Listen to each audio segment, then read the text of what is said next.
Okay, here we are, chapter 6, the Sefer of the Yanuka, the pathways of repentance, Darchei Tshuva. Let's go. Sephira Keser Nikris Pele.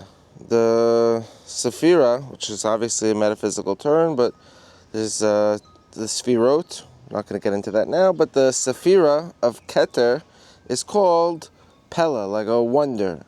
So what does this mean? We know the world was created in the Sefirot, Esther Sefirot, 10 Sefirot, and we have this thing called Pele, a wonder. Why? Kiva hifli HaKadosh Baruch Hu bein HaMitzrim LiYisrael. The word Pele here is getting translated as now being like separated, because the children of Israel were made distinct from the people of Egypt at that time. There was a separation. Kamosha Kasuv, V'hiflesi beyomahu es eretz Goshen asher ami oimed aleha. It says when God started the redemption of the children of Israel from Egypt, He says, I made a distinction, V'hiflesi, I made a distinction on that day between the land of Goshen, where my nation is, and where the other Egyptians are. God says, I'm going to make a distinction. V'samti pedus bein ami bein amecha. And God says, I made like a separation, or, another word for distinction over here between my nation and their nation. And all of this happened and manifested throughout the 10 plagues.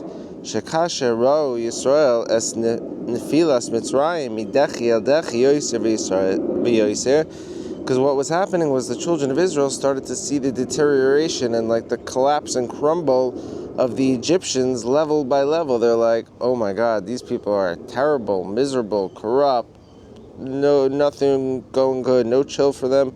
Level by level, they started to just see them, you looked at them as like your gods, like your stars. Like what happens nowadays, people had movie stars that they idolized and worshipped, and then realized, this guy may be a sicko.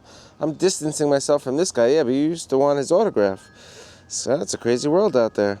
So the Israelites started to get disgusted by the Egyptians' chill and their situation.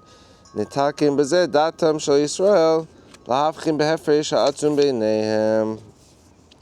And when the Israelites started getting disgusted with the Egyptians' way of life and how they're chilling, then they separated, and they were able to rectify their minds and their thoughts. The Israelites rectified their minds and thoughts, and they were able to comprehend and understand the difference, the great, vast difference between them and the culture that they were steeped in and acting like. And the Israelites then realized, whoa, we're a holy people, we're holy hiplachs, we're a holy people, and this impurity from the snake of Adam and Eve that's flowing through these Egyptians is not part of us. That's not our chill. Uvdelim umufrashim hey me'amitzrim ha'achuzim kulam b'soichef ha'azuama.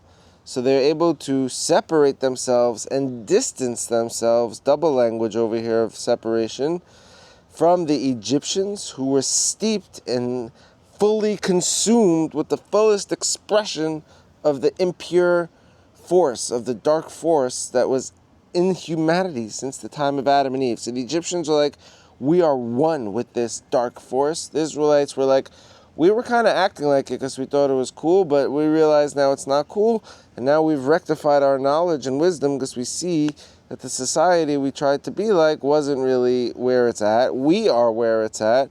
We're going to separate from ourselves and return back to our ancestral roots and teachings. So I hope everyone has a wonderful day. I hope everyone realizes if you are steeped in a bad trip or a bad societal way of behaving, it's all good. It's not you. You're just acting that way. You could just pull yourself right back out, act like an Israelite. So I love you all so much. Stay strong. No judgments. Over and out.